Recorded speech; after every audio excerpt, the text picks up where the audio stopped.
Tenía un catedrático de filosofía que me decía: Miguel, la historia de la ética ha estado confundida 2000 años, dice, porque toda la reflexión ha sido sobre el bien y lo común es el mal.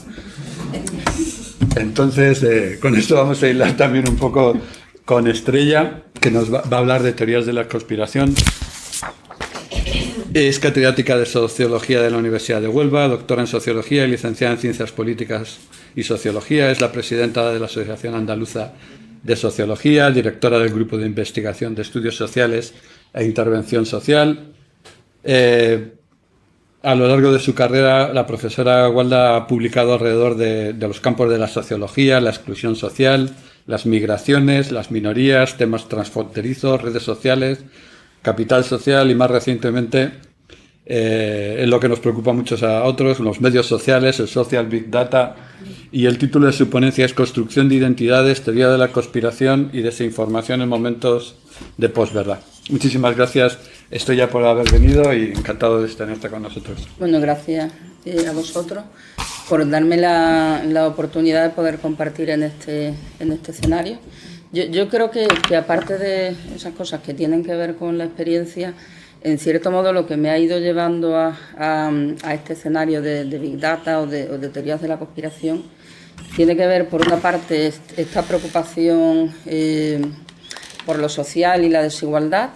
Yo entro a trabajar en este tema específicamente a través de estar trabajando con un compañero de Oxford, que estábamos preocupados por cuestiones de migraciones y Twitter, por cómo se estaban moviendo las redes, digamos, ahí, y surgió un poco este proyecto internacional sobre teorías de la conspiración, pero tampoco por casualidad, porque ya desde 2007 aproximadamente había empezado a experimentar con algunos ingenieros informáticos en algunas redes, especialmente no tanto social media, sino sistemas de recomendación, ¿no? Hace ya al menos una década. Entonces, el estar en este escenario para mí es muy interesante, porque el escuchar lo que desde distintas disciplinas se está trabajando permite de alguna manera encender nuevas ideas en tu investigación y ver cómo hilar estas cosas que son transversales, ¿no? a muchas ciencias y que nos preocupan. Así que, bueno, muchas gracias, Miguel, por darme la oportunidad de compartir un poco de lo que estamos haciendo y también de aprender, no solo a través de los ponentes, sino también de las preguntas y el debate que se está suscitando, ¿no? En sociología es muy habitual, al menos en la línea que yo sigo, el trabajar con datos, ¿no? Y mi aportación es más inductiva que deductiva, pero siempre dando un poco vueltas a esas dos cosas. Y normalmente uso el PowerPoint, pero en esta ocasión nos hemos comprometido a no... Y me da un poco pena, porque al final quería comentar algunas cosas sobre redes sociales y fragmentación social a través de algunos casos, y es muy visual, ¿no? Pero no pasa nada, porque lo describiré. Voy a hablar un poco sobre algunos estudios que hemos hecho sobre teorías de la conspiración y cómo especialmente los andaluces se posicionan al hilo de esto. Pero en este congreso especialmente la idea es enlazar con identidad y técnica, ¿no? Entonces voy a empezar un poco comentando algunas cosas en este sentido. No hace falta decir que ya se ha comentado a lo largo de la mañana que la existencia de identidades híbridas y de identidades múltiples es algo que no se puede negar. Pero quizás lo que más me preocupa hoy en día es cómo, a través de la técnica, se está propiciando, en cierto modo, el desarrollo no tanto de esa diversidad, sino justo de lo contrario, que es un poco la radicalidad o el extremismo o la vuelta, digamos, a monoidentidades, ¿no? Y creo que ahí el trabajar con lo que está ocurriendo en redes sociales nos puede dar algunas pistas, y algo de esto quiero comentar. La manera en la que yo visualizo o trabajo con la idea de identidad es siempre de una perspectiva dinámica. Se ha usado mucho la palabra fluida, ¿no? En el campo, por ejemplo, de estudios migratorios es muy habitual hablar de las identidades fluidas o mixtas o híbridas o múltiples, y tiene que ver, pues, básicamente con algunas cosas que ya se han ido más o menos esbozando, y es que Normalmente, y aquí recuerdo un poco a Bright Mills, que es un clásico en sociología, los seres humanos normalmente nos vemos influidos por aspectos como la estructura, la historia y la biografía, estos tres pilares, ¿no?, que se mezclan de una manera que muchas veces no podemos aislar cuando lo investigamos. Tiene mucho que ver con lo que nos da las pautas de nuestros procesos identitarios, ¿no? Y aquí quiero enfatizar mucho el cómo en nuestro proceso personal identitario las redes sociales pueden estar influyendo, más allá de que otra serie de prácticas, como por ejemplo, voy a contar un ejemplo tonto, pero esto de que estemos todo el día con un móvil y tocando con el dedo de una manera particular o en una tablet, probablemente está cambiando nuestro circuito neuronal, con lo cual las prácticas, no solo las sociales, sino también las físicas, van cambiando un poco también nuestra parte más biológica, ¿no? El papel de la técnica aquí es muy importante. O sea, yo querría enlazar tres aspectos y ahora os pondré algunos ejemplos con el desarrollo de teorías de la conspiración, que son la dimensión de la identidad, que la podemos ver desde una perspectiva más micro o individual a una perspectiva quizás más macro, si pensamos en lo social y cultural, y cómo conecta eso con las creencias y la ideología, y aquí es donde entran las teorías de la conspiración, o sea, qué tipo de creencias son las que tenemos y las que parece que se están desarrollando, y cómo eso liga con las prácticas sociales, ¿no? Y en las prácticas sociales la técnica y el desarrollo reciente de la técnica, especialmente en aspectos como la inteligencia artificial o en aspectos como redes sociales y el uso que tenemos, pues llega a producir una especie como de circuito donde es muy difícil realmente saber decir qué es más importante, si la técnica o cómo usamos la técnica, cómo los seres humanos nos relacionamos con la técnica o vivimos la técnica de una manera distinta a la que por lo menos fue diseñada a veces por los mismos ingenieros. Un ejemplo muy claro es Twitter, ¿no?, que ha ido cambiando con el tiempo en función del uso social. Entonces, en ese sentido es en el que yo quiero principalmente, digamos, enfatizar, ¿no? Y cuando se habla de teorías de la conspiración, y esto es un tema que siempre suscita muchísima atención, me interesa muy especialmente el vínculo entre teorías de la conspiración y desinformación. El término fake news está de moda, ha existido, las noticias falsas, si lo miramos literalmente, han existido siempre, pero realmente cuando hablamos de fake news estamos hablando en el siglo XXI, en momentos previos usábamos otros términos, como por ejemplo propaganda, ¿no? O sea, el fake news es un tipo de término que se ha acuñado y que se ha popularizado, muy mediático, por otra parte, sobre todo en tiempos recientes, ¿no? Pero ya hace mucho tiempo existían los rumores, ya hace mucho tiempo existían, pues, todas estas cosas como por ejemplo en política la propaganda, ¿no? Entonces, ¿cómo se está trabajando un poco en la línea internacional? Hay un proyecto internacional al que yo pertenezco, importante en el sentido de que la Unión Europea ya desde el año 2006 lo financió. Hay 40 países participando ahí en ese proyecto multidisciplinar, que lo que hace es estudiar de forma comparativa las teorías de conspiración, especialmente en Europa, pero no exclusivamente en Europa, también en otros lugares del mundo. ¿Qué se suele considerar, ¿no? Cuando se habla de teorías de conspiración, ¿qué hablamos, ¿no? Esta es una de las cuestiones que generan más interés mediático y que muchas veces llegan a producir cierta confusión.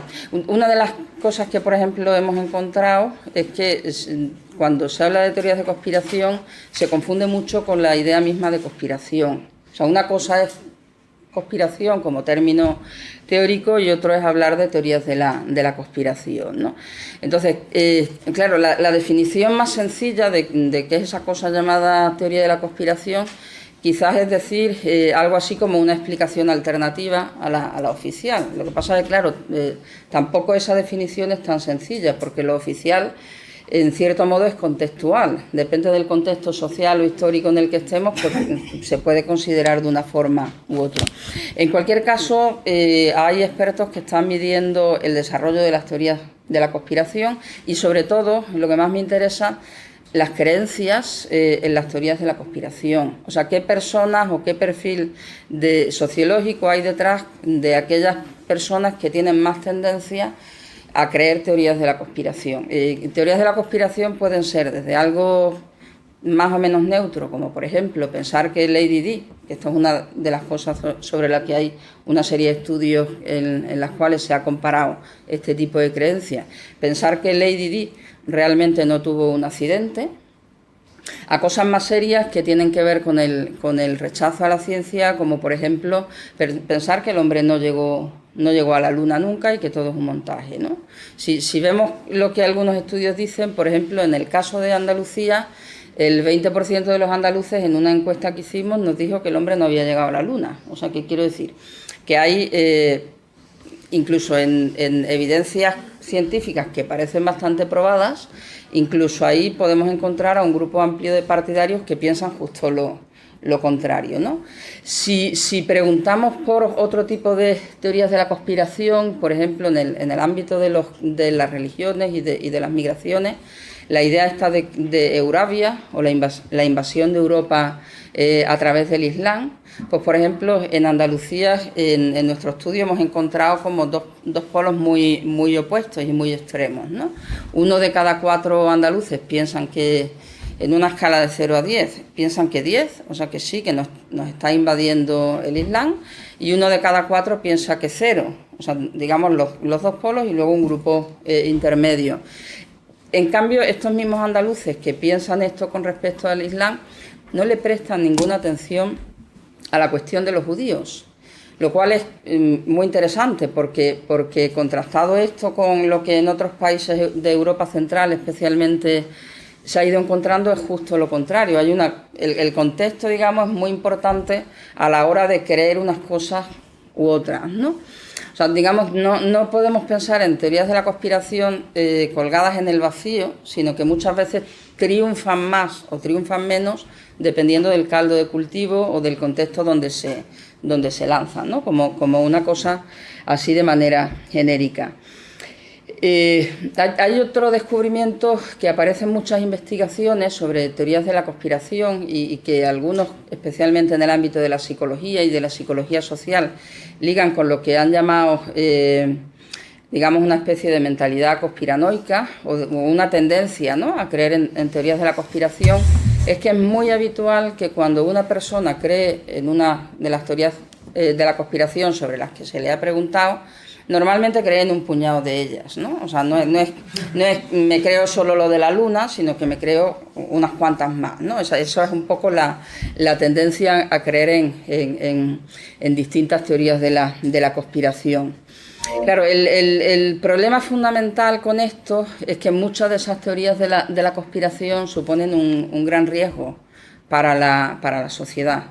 Y las tenemos un poco de todos los colores, ¿no? Ahora se ha sugerido algo que tiene que ver más con la medicina, por ejemplo, las teorías antivacunación, que están muy extendidas en algunos lugares, y que es muy interesante porque en esta red internacional no está claro que todo el mundo piense, ni siquiera entre los científicos, que hay que obligar a vacunarse, lo cual genera unos debates tremendos porque determinadas vacunas pueden evitar pandemias, ¿no? Hasta qué punto se regula o no se regula, y bueno, ahí hay unos debates donde entra un poco de ética, entra un poco de medicina, digamos, en el sentido de las pandemias, pero entra también mucho de políticas y de aspectos de carácter jurídico, ¿no? Hay teorías de la conspiración que claramente van destinadas a destruir la democracia, ¿no? O sea, que van a los pilares de lo que se considera hasta ahora los regímenes democráticos que pueden aportar frente a otro tipo de sistemas políticos, ¿no? Quizás lo más interesante para transitar más del término de fake news al término de desinformación, lo que caracteriza o parece más consensuado que es la desinformación es esta idea de que la desinformación lo que hace es producir verdades a medias. O sea, se lanzan noticias con apariencia de realidad, pero que en realidad son mentiras.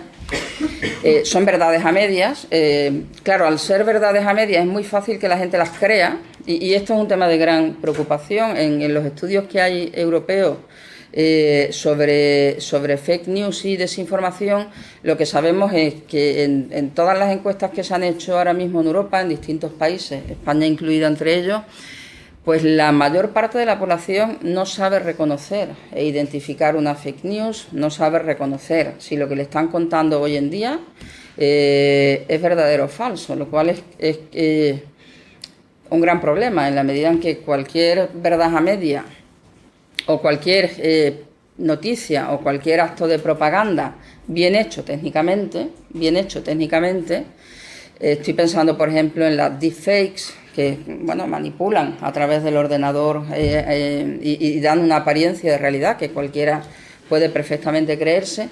Cualquier manipulación de este tipo puede provocar consecuencias sociales, políticas, económicas importantes, ¿no? En un contexto donde hay al mismo tiempo, como pasa por ejemplo en España, una experiencia que hemos vivido sobre una fuerte crisis económica y un gran descrédito institucional, un gran descrédito hacia la clase política, y esto todas las encuestas lo van manifestando. Esto es un caldo de cultivo muy grande para que se puedan producir manifestaciones de carácter violenta en la calle, ¿no?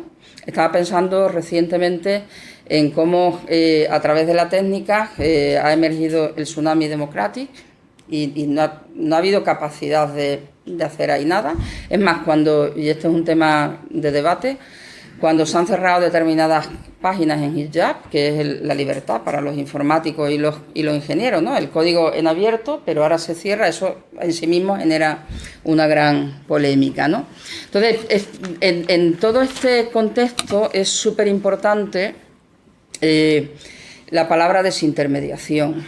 ¿Por qué? Porque la mayor parte de la gente que cree en teorías de la conspiración, normalmente en los perfiles sociológicos que hemos encontrado tienen una tendencia a contactar directamente con esas redes. No hay, digamos, filtros entre medios.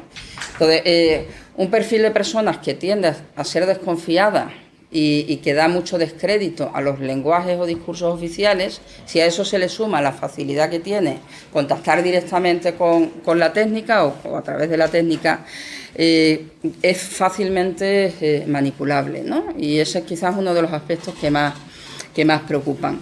Por ejemplo, en algunos casos en nuestro trabajo, pues hemos encontrado que hay un perfil, por ejemplo, en el caso concreto, algunos datos sueltos, porque estamos aquí ya, que quedan como dos o tres minutos, ¿no? Hemos encontrado algunas cosas como, por ejemplo, que el uso de redes sociales digitales frente a los que usan otros medios de información clásicos como el periódico, la radio, etcétera, o sea, los que usan en mayor medida redes sociales digitales, quiero decir, Facebook, Instagram, etcétera, pues tienen más tendencia a creer en teorías de la conspiración.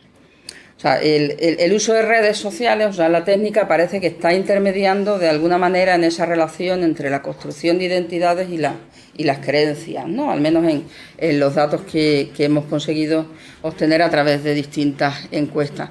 Pero esto tiene también un filtro, o se puede observar también en relación a aspectos como la religión, ¿no? Por ejemplo, los más proclives a creer en religiones, no estoy pensando ni siquiera y exclusivamente catolicismo, ¿no? Sino aquellos que son, vamos a llamarles más eclesiales practicantes en diferentes tipos de expresiones religiosas, tienden a creer mucho menos en teorías de la conspiración frente a aquellos que son ateos o no creyentes, ¿no? O sea, la tendencia, al menos en los estudios que hemos hecho en España, van un poco en esa línea. Entonces hay preguntas ahí como: ¿sustituimos la religión o sustituimos la fe en la democracia, en los políticos y en las instituciones por la creencia en teorías de la conspiración? Claro, ese terreno es un terreno muy complejo y muy peligroso, porque podríamos fácilmente abonarnos a cosas como la antivacunación, el racismo, el antifeminismo, los populismos, ¿no?, que están ahora mismo en boca de todos, ¿no? Un nuevo conjunto de problemas que fácilmente polariza a la sociedad, ¿no? En el caso concreto de Twitter, que yo he tenido la ocasión de trabajar también bastante, y termino ya con esto, es muy interesante pues ver cómo determinadas cuestiones suponen una gran polarización de la población. Y llega un momento en el que no sabes, por ejemplo, en el caso de Cataluña y del Procés, que estuve analizando 20 millones de tweets, no sabes realmente si lo que tenemos entre manos son humanos, bots, trolls, quiero decir, ¿hasta dónde? Claro, el problema de fondo, y voy a terminar ahí, porque si no me voy a extender mucho, es que recuperando un principio clásico de la sociología, que a mí me parece muy útil cuando trabajas con estos temas, el principio de Thomas y Naniekis, que para quien conozca estos autores, plantean algo así como que aunque la realidad no sea real, en el sentido, digamos, de que se pueda demostrar empíricamente de que algo es real, o sea, aunque tú lances un discurso propagandístico, cualquiera que sea, en los efectos sí que produce nuevas realidades, ¿no? O sea, pónganse, por ejemplo, en una situación reciente. Yo me voy al caso catalán porque me parece que es muy interesante para discutir algunos de estos temas, ¿no? Y porque además me hace pensar en que estamos volviendo con las emociones y la posverdad a las teorías clásicas de comportamiento colectivo, que en los nuevos movimientos sociales parecía que se habían olvidado. Pónganse en los últimos días cuando estábamos en la tele, y lo mismo estábamos en Hong Kong que en Chile o que en Barcelona, y había imágenes muy parecidas en la televisión. Imagínense que el helicóptero, aquel al que se le lanzaron bengalas, hubiera caído de manera fortuita. ¿Qué hubiera pasado detrás, ¿no? Pues cuando este tipo de fenómenos, en cierto modo, están siendo promocionados a través de unos grupos u otros, hablo del caso catalán, pero simplemente como ejemplo, porque yo creo que estamos en este tipo de situaciones propagandísticas hacia la derecha y hacia la izquierda. ¿Qué nos queda? Lo dejo ahí. Muy bien, muchísimas gracias. Estoy bien.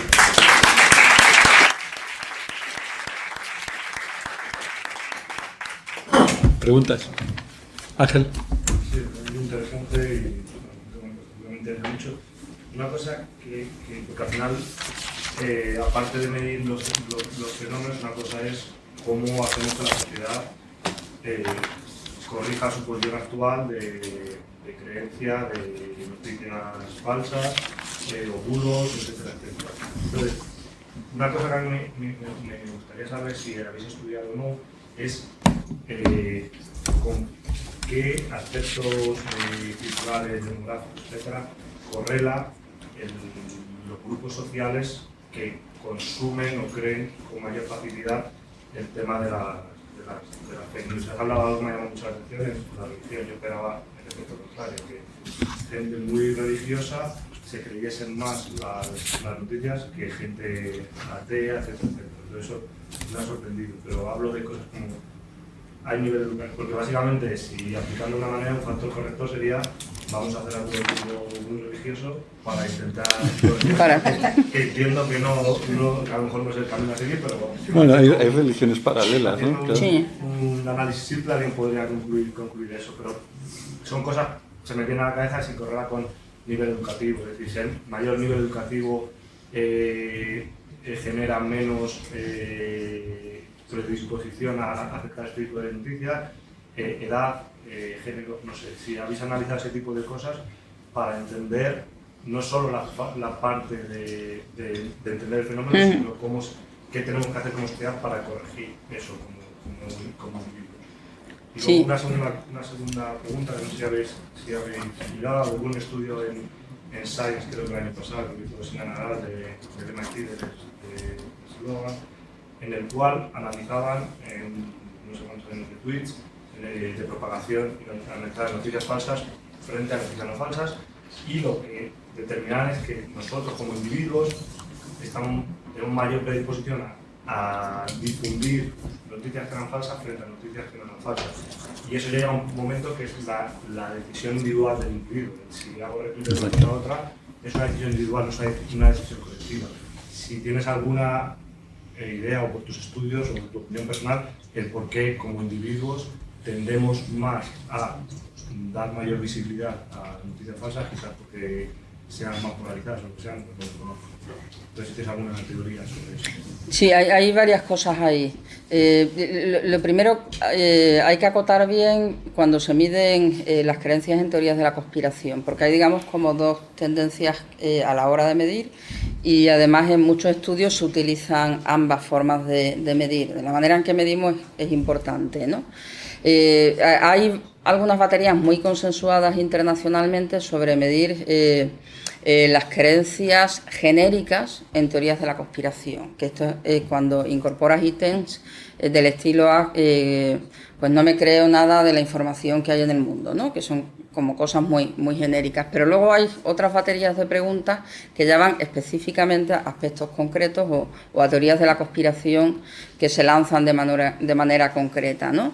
Por ejemplo, en el caso de España, lo del 11M, ¿no? El 11M fue provocado o no provocado, etcétera, etcétera. El asunto que he comentado del Islam, la cuestión de los judíos, si Bin Laden hizo o dejó de hacer, o sea, eso serían ya creencias concretas en teorías de la conspiración.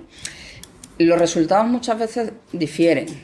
O sea, por ejemplo, cuando preguntas por el Islam, tiene mucho más que ver con cuestiones como, por ejemplo, ser religioso, ser más de derecha y ser de más edad, que, por ejemplo, cuando preguntas por otras cosas, ¿no? O sea, depende del tipo de teoría de la conspiración concreta. Algunas se alinean más hacia la derecha y otras se alinean más hacia la izquierda, digamos los que son partidarios o no de creer en esas teorías. O sea, no hay un único perfil, es lo que estoy intentando decir.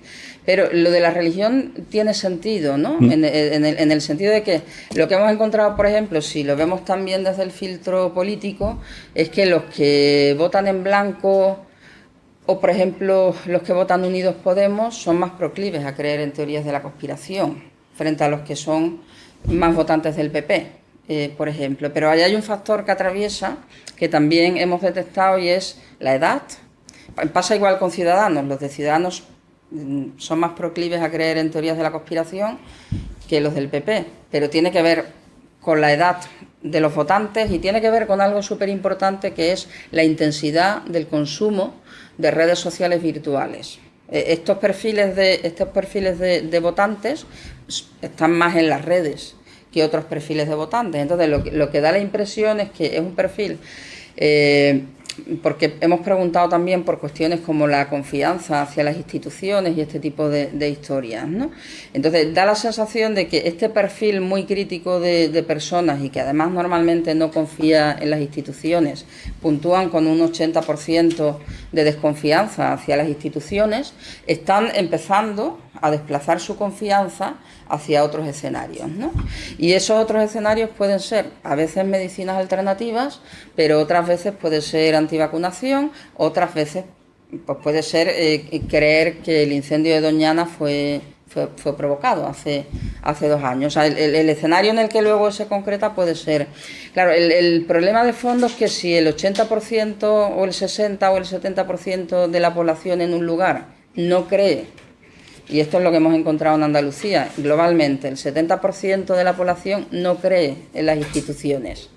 Esto es un caldo de cultivo que manejado propagandísticamente puede llevar a cualquier cosa. No me estoy poniendo en el plan pesimista, es simplemente teorías clásicas del comportamiento colectivo. Alguna pequeña llama puede producir efectos no deseados. Y bueno, pienso que hay maneras de ganar en confianza, aunque yo también soy pesimista ahí, no las estoy viendo, ¿no? Nada más que la dificultad para que encontremos gobierno, pues sigue manteniendo muchísima población muy desconfiada ahí. Luego, el otro asunto tiene que ver con las emociones, ¿no? A ver cómo lo resumo. Gran parte del contenido que se incorpora es un contenido muy emocional, pero además es un contenido muy emocional y muy contextual. O sea, tú no apelas a las emociones en el vacío, apelas a las emociones en un contexto determinado. Voy a poner un ejemplo de nuevo del caso catalán, pero porque creo que es muy expresivo, ¿no? Un tuit que dice 155 monedas de plata, que eso es una frase. Yo he hecho el experimento informal de preguntar a gente joven en Andalucía que pasan del caso catalán en esas edades y que además no tienen un marco cultural religioso, con lo cual no están en esa clave lingüística, que se ha hablado antes de esas claves lingüísticas. Pues toda esta gente joven ni sabe el significado y la trascendencia que ese tuit puede haber tenido en un momento determinado donde ya los ánimos estaban caldeados, ¿no? Hay un grupo que me gusta a mí mucho de Ferrera, que los informáticos probablemente conocéis bien, o ingenieros, que están trabajando mucho con lo que ellos llaman los bots sociales, ¿no? Y ellos descargaron los días antes y justo en los días del proceso, del 1 de octubre, descargaron unos 4 millones de tweets y estuvieron un poco analizando, ¿no? Algunos bots específicamente, no ya a humanos, sino a bots de forma concreta. Entonces estuvieron viendo cómo había bots que estaban apelando a actores sociales más del sector catalán y bots que estaban apelando más a sectores, vamos a llamar, constitucionalistas. Los que dieron más a retweet, los que difundieron más, fueron aquellos más del sector catalán, que luego eso cualquier estadística de los datos que había en Twitter en esos días lo demuestra fácilmente, y principalmente con ese contenido incendiario. Entonces, el contenido y el apelar a las emociones en un contexto determinado, yo creo que es lo que hace que haya mucha gente que finalmente dé al tweet, o sea, dé al clic. Sí, bueno, me ha resultado muy interesante lo que has dicho, pero yo echo un poco de menos en el trabajo que haces, un poco de etnografía. Es decir, que cuando tú, por ejemplo, estás buscando datos, que son unas preguntas y que van como bastante encaminadas, pero que dejan oculta una parte fundamental del ser humano. Es decir, desde que tenemos lengua, tenemos una capacidad infinita de prevaricar.